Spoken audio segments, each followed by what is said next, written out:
Oklahoma had one of the toughest schedules in all of college football in 2024, and it doesn't really get any easier in 2025. In fact, it's probably even tougher. This is a very tough schedule. Here it is. Let's start with the non-conference. The reason why I think this schedule overall is tougher, it's because they do add Michigan in the non-conference. So you've got a really tough non-conference game. Last year, at least the non-conference schedule was not too tough for Oklahoma. They've got Illinois State, they got Michigan on the road at Temple, which is really weird, and then Kent State in that final non-conference game. So who do they play at home and away in the SEC? Well, of course, it's going to be the same teams, same opponents from last year. You just flip the home and away. So at home, they will play Auburn, Ole Miss, Missouri, and LSU. And then on the road, they'll play Texas. Of course, not a true road game, neutral site game. Then they'll play at South Carolina, at Tennessee, and at Alabama. So this year they do get 4 actual home games in the SEC. Last year they only got 3 because Texas was one of their home games. And of course, that's a neutral site game. It's not an actual home game.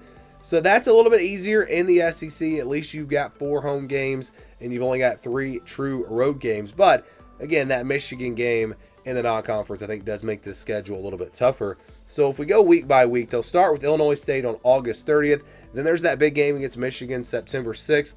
Going to be a huge game. You know, Michigan didn't have the greatest year last year, but they've got a lot of momentum going into this year. Oklahoma made some changes. So we're going to see if they're headed in the right direction as well. So that could be a really, really big game there on September 6th. Then they'll play on the road at Temple on September 13th, which again is very odd to see an SEC team go on the road to play a Group of 5 team, but that is what's on the schedule. Then you've got Auburn on September 20th. That's where they will open up SEC play, and then they'll get their first bye week. So, you know, Michigan, Auburn are going to be, pretty tough games there in that first stretch, but they're both at home. So that's the good news for Oklahoma.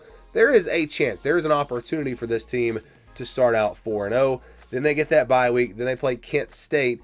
You'd rather have Kent State in the bye week switched. You maybe rather play Kent State on September 27th and then go to the bye week after that. Have the bye week before playing the big game against Texas. But no, they will have Kent State and then Texas on October 11th. And then right after Texas is on the road at South Carolina on October 18th. That'll be a really tough matchup there. Then it's home for Ole Miss on October 25th. And it's back on the road for Tennessee on November 1st. That 4-game stretch right there is really, really tough. Texas at South Carolina, Ole Miss at Tennessee. 3 games away from home. 4 of the better teams that they'll play on this schedule. That is a brutal stretch from Texas to Tennessee. But then they do get a bye week to recover. After that bye week, they'll go on the road to play Alabama on November 15th. Obviously, that's going to be a tough place to play. Good team. And then you got Missouri on November 22nd. And they close things out with LSU on November 29th. So at least they get back-to-back home games there. And they don't have any back-to-back true road games. They do have Texas and South Carolina back-to-back away from home. But overall, the schedule is pretty balanced. It does really pick up, though. From Texas all the way to the end, there is no easy game there. I mean, that's 7 games in a row with no easy wins. So that is going to be a very tough finish to the schedule. I think the first part is manageable with Michigan and Auburn at home, and then 3 easier non-conference games. But overall, again, this is going to be a tough schedule, just like last year.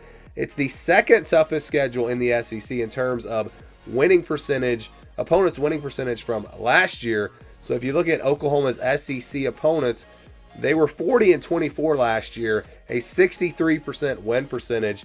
So obviously this is going to be a really, really tough schedule for Oklahoma in the SEC. And now you add Michigan in the non-conference. Yeah, this is going to be one of the tougher schedules in all of college football in 2025.